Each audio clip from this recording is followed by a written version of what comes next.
Hello viewers, SBT Bangla সকলকে স্বাগতম। আজকের ভিডিওর মূল বিষয়বস্তু হচ্ছে বদলির সফটওয়্যারে কিভাবে তথ্য ইনপুট দিবেন। আমি প্রথমে বদলি সফটওয়্যারে কিভাবে লগ ইন করতে হবে সেটুকু দেখাবো, তারপরে কিভাবে তথ্য ইনপুট দিতে হবে সবটুকুই দেখাবো। আপনারা যদি ভিডিওটি না টেনে সম্পূর্ণ ভিডিও দেখেন তাহলে নিজেদের কাজটা নিজেরাই করতে পারবেন, কাউকে টাকা দিয়ে করাতে হবে না। আমাদের বেসরকারি শিক্ষক কর্মচারীদের অনেক দিনের স্বপ্ন ছিল বদলি হওয়া। সেই বদলির সফটওয়্যার তৈরি করা হয়েছে। এখন শিক্ষা প্রতিষ্ঠান থেকে তথ্য আপলোড করতে বলা হয়েছে। সেই প্রত্যেকটা প্রতিষ্ঠানেই তাদের শিক্ষা প্রতিষ্ঠানের যাবতীয় তথ্য এখানে আপলোড করবে এবং পূরণ করবে। তারপরে বদলির প্রক্রিয়া শুরু হবে। তাহলে চলে দেখি কিভাবে তথ্য ইনপুট দিতে হবে। প্রথমে একটি ব্রাউজার ওপেন করে নিতে হবে। আমি গুগল ক্রোম ব্রাউজারটা ওপেন করে নিলাম। এখন সার্চ বারে আমি লিখব NG, এখানে চলে আসছে ngttdsac.telecotalk.com.bd। আমি এখানে ক্লিক করলাম।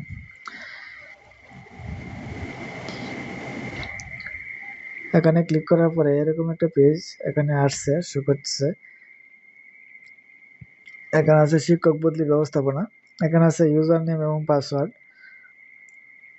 প্রত্যেকটা প্রতিষ্ঠান প্রধানের মোবাইলে ইউজার নেম এবং পাসওয়ার্ড দেওয়া হয়েছে।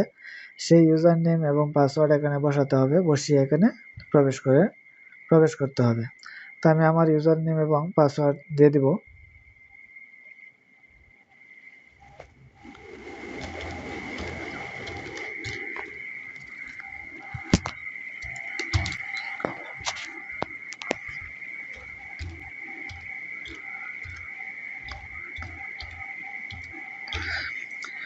আমি ইউজার নেম বসিয়ে দিলাম। ইউজার নেম হবে প্রত্যেকটা প্রতিষ্ঠানের ইন নম্বর, আন্ডারস্কোর এবং এমপিও কোড। তারপর পাসওয়ার্ড মেসেজে যেটা দেওয়া হয়েছে সেটাই দিতে হবে।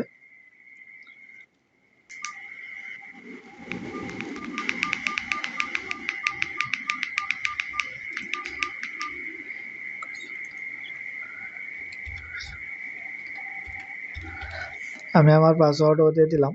এখন প্রবেশ করুন, এখানে ক্লিক করতে হবে। আমি এখানে ক্লিক করব। আমি বদলির সফটওয়্যারের ড্যাশবোর্ডে প্রবেশ করলাম। এটা হচ্ছে বদলির সফটওয়্যার। এখানেই কাজ করতে হবে। এখানে শিক্ষা প্রতিষ্ঠানের নাম চলে আসছে অটোমেটিক। এখানে প্রথমে আছে ধাপ আছে শিক্ষা প্রতিষ্ঠানের তথ্য, পদ ও শূন্য পদ, তারপরে শিক্ষক কর্মচারী তথ্য, স্বামী স্ত্রী কর্মস্থল এবং স্বামী স্ত্রীর নিজ জেলা। তো প্রথমে শিক্ষা প্রতিষ্ঠানের তথ্য এটা ফিল আপ করতে হবে। আর এটা বলে রাখি, এটা হচ্ছে একটা স্ট্রাকচার। মোট কর্মচারী, শূন্য পদ, বদলির আবেদন, অনুমোদিত বদলি, এটুকু দেখাবে। সারা দেশের যে স্ট্রাকচারটা সেটাই দেখাবে এখানে শিক্ষা প্রতিষ্ঠানের তথ্য এখানে ক্লিক করে দিলাম। এখানে ক্লিক করে দেওয়ার পরে এরকম একটা পেজ ওপেন হলো। প্রথমে ইন নম্বর সেটা তো থাকবেই, অটোমেটিক থাকবে। এমপিও কোড অটোমেটিক থাকবে। এখানে রয়েছে শিক্ষা প্রতিষ্ঠানের ধরন, মাধ্যমিক বিদ্যালয়, যদি নিম্ন মাধ্যমিক হয় নিম্ন মাধ্যমিক শো করবে, কলেজ হলে কলেজ শো করবে। তারপর শিক্ষা প্রতিষ্ঠানের নাম অটোমেটিক থাকবে, উপজেলা থাকবে, জেলা থাকবে। এখানে আছে বৃত্তিমূলক ভোকেশনাল ট্রেড চালু থাকলে, যদি ভোকেশনাল ট্রেড চালু থাকে তাহলে হা দিবেন, যদি না হয় না দিবেন। তারপর সরকার প্রদত্ত কম্পিউটার ল্যাব চালু থাকলে হা দিবেন, না হলে না দিবেন। তারপরে সহশিক্ষা বালক বালিকা, যদি সহশিক্ষা হয় সহশিক্ষা দিবেন, যদি বালিকা হয় বালিকা দিবেন, যদি বালক হয় বালক দিবেন, শুধু বালক হলে। এখানে আছে শহর মফস্বল, এখানে যদি শহরে আপনার প্রতিষ্ঠানটা হয়ে থাকে শহর দিবেন, মফস্বল হলে মফস্বল। অনুমোদিত শাখা শিক্ষক 12/6/18 তারিখের পূর্বে অনুমোদিত যদি কোনো শাখা শিক্ষক থাকে এখানে উল্লেখ করে দিতে হবে। যতজন, একজন হলে একজন, দুইজন হলে দুইজন, তিনজন হলে তিনজন। তারপরে শিফটের ধরনটা সিলেক্ট করে দিতে হবে, সিঙ্গেল হলে সিঙ্গেল, ডাবল হলে ডাবল। তারপরে স্ক্রল করে একটু নিচে যাবে। এখানে আছে প্রাপ্যতা সাপেক্ষে বিষয়। আপনার যদি হিন্দু ধর্ম খোলা থাকে তো হিন্দু ধর্ম রাইট দিবেন, বৌদ্ধ ধর্ম থাকলে বৌদ্ধ ধর্ম রাইট দিবেন, খ্রিস্টান ধর্ম হলে খ্রিস্টান ধর্ম রাইট দিবেন, যেটা প্রযোজ্য সেটা দিবেন। কৃষি শিক্ষা যদি থাকে, প্রাপ্যতা সাপেক্ষে যদি কৃষি শিক্ষা অনুমোদিত থাকে তাই কৃষি শিক্ষা দিবেন, গাছবিজ্ঞান হলে গাছবিজ্ঞান দিবেন, ঠিক চিহ্ন দিয়ে দিবেন। এখানে প্রাপ্যতা সাপেক্ষে বিভাগ যদি আপনার 3টা বিভাগই থাকে, বিজ্ঞান, মানবিক, ব্যবসা, 3টা সিলেক্ট করবেন। যদি শুধু মানবিক থাকে মানবিক দিবেন। তারপরে স্ক্রল করে একটু নিচে যাবেন, এখানে আছে ডকুমেন্ট সংযুক্তি। এখানে ডকুমেন্টের সাইজ সর্বোচ্চ 10 MB হতে হবে এবং শুধুমাত্র ছবি, ইমেজ অথবা PDF ফাইল আপলোড করুন। এখানে প্রথমে দিতে হবে এমপিও শিট, প্রতিষ্ঠানের লাস্ট যে এমপিও শিটটা আছে সেটা এখানে আপলোড করতে হবে। এখানে তো আপলোড আমি ক্লিক করি, তাহলে কোথায় ফাইলটা আছে সেটা দেখিয়ে দিতে হবে। আগে এগুলো স্ক্যান করে আপনার কম্পিউটারে এরকম ফোল্ডার বানিয়ে রাখতে হবে, রেখে একটা একটা করে আপলোড দিতে হবে। শিক্ষক কর্মচারীর বিবরণীটা আপনার প্রতিষ্ঠানের শিক্ষক বিবরণীটা দিবেন আপলোড করে। বিভাগ অনুমোদনের কপিটা আপলোড করতে হবে, বিষয় অনুমোদনের কপি আপলোড করতে হবে। শিক্ষার্থীদের ট্রটলিস্ট বলতে ফর্ম ফিল আপ যে আমরা করি সেই ফর্ম ফিল আপের যে কপিটা আছে ফাইনাল লিস্টের, সেটা এখানে আপলোড করবেন। শিক্ষার্থীর তালিকা, ষষ্ঠ শ্রেণীতে কতজন, সপ্তম শ্রেণীতে কতজন, ছেলে মেয়ে আলাদা আলাদাভাবে এভাবে একটি তালিকা তৈরি করে এখানে আপলোড করতে হবে। তারপরে এনটিআরসির সুপারিশপত্র, এনটিআরসি থেকে আপনার প্রতিষ্ঠানে যতজন সুপারিশ পেয়েছে সেই সুপারিশগুলো একত্র করে PDF করে এখানে আপলোড দিতে হবে। একাধিক যদি কাগজ থাকে তাহলে PDF করে এখানে আপলোড দিবেন। শাখা অনুমোদনের কপিটা আপলোড করতে হবে, শিফট অনুমোদনের কপি আপলোড করতে হবে যদি থাকে, ট্রেড কোর্স অনুমোদনের চিঠি যদি থাকে আপলোড করতে হবে। সরকার কর্তৃক কম্পিউটার ল্যাব স্থাপনের চিঠিটা আপলোড করতে হবে, অন্যান্য যদি থাকে আপলোড করবেন, নাহলে দরকার নেই। এখানে কিন্তু শিক্ষা প্রতিষ্ঠানের তথ্য শেষ হয়ে গেল পূরণ করা।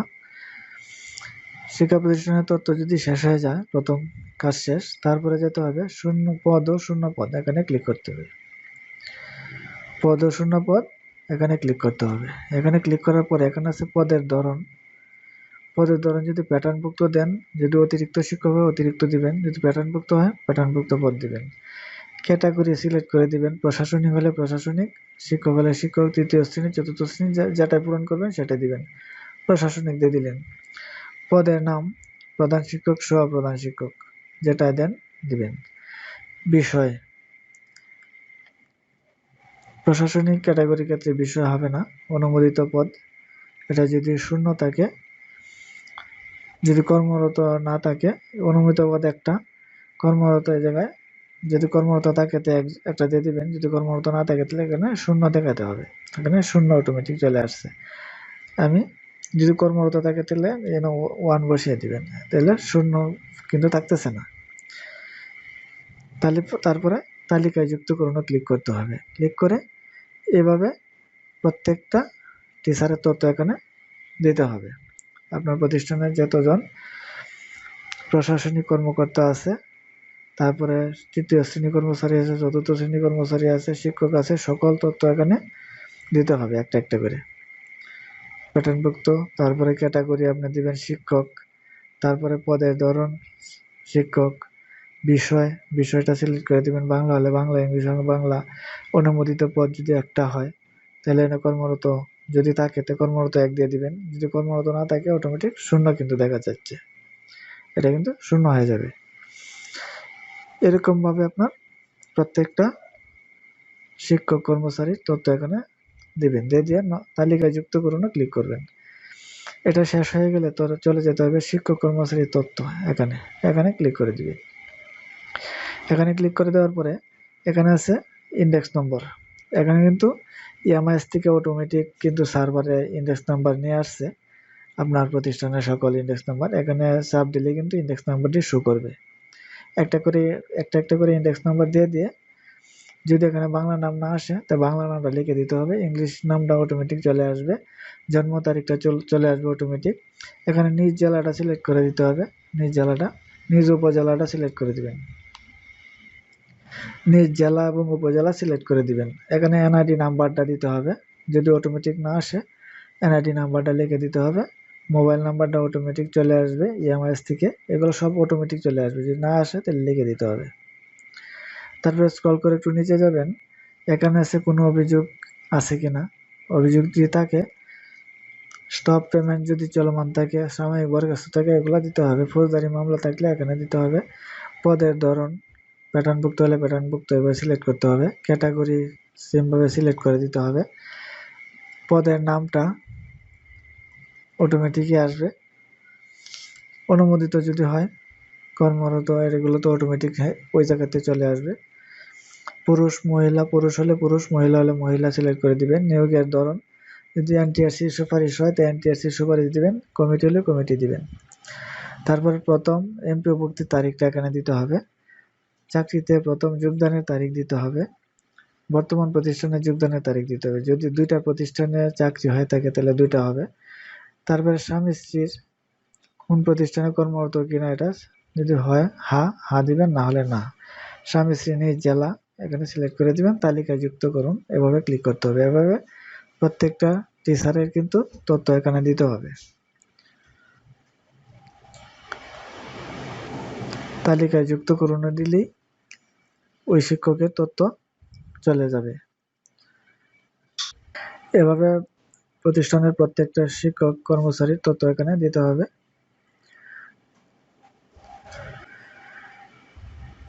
সকল শিক্ষকরা তথ্য এখানে দেওয়ার পরে প্রত্যেকটা দিয়ে নতুন তালিকায় যুক্ত করুন দিতে হবে। দিলে কিন্তু ওই শিক্ষকের তথ্য কিন্তু সেভ হয়ে যাবে। এভাবে প্রত্যেকটা শিক্ষক কর্মচারীর ইন্ডেক্স নাম্বার দিয়ে সার্চ দিয়ে পূরণ করতে হবে। তারপরে এটুকু পূরণ করার পরে স্বামী স্ত্রীর কর্মস্থল এবং স্বামী স্ত্রীর নিজ জেলা এখানে ক্লিক করে দিবেন।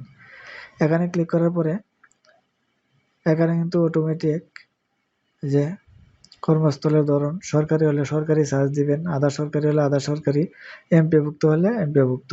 এখানে কিন্তু আমি যদি সরকারি চাপ দিই তো এখানে চাচ্ছে ইন্ডেক্স নাম্বারটা দিলেই কিন্তু ইন্ডেক্স নাম্বারটা লিখে দিলেই অটোমেটিক ওই শিক্ষকের তথ্য চলে আসবে।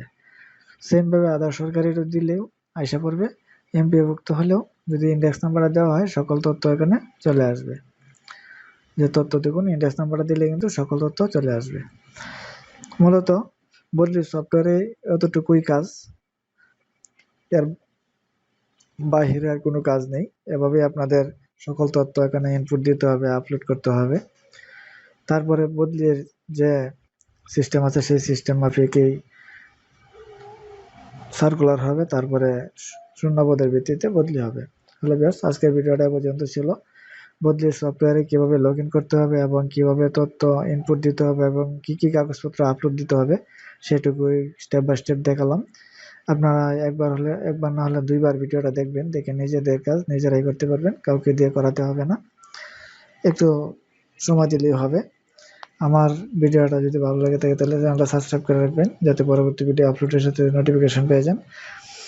তারপরে যদি কারো কোনো সমস্যা হয় পূরণ করতে এবং আপলোড করতে, তাকে আমাকে ইনবক্সে অবশ্যই জানাবেন, আমি সমাধান করার চেষ্টা করব। ওকে, থ্যাংক ইউ, ধন্যবাদ। আজকে পর্যন্তই।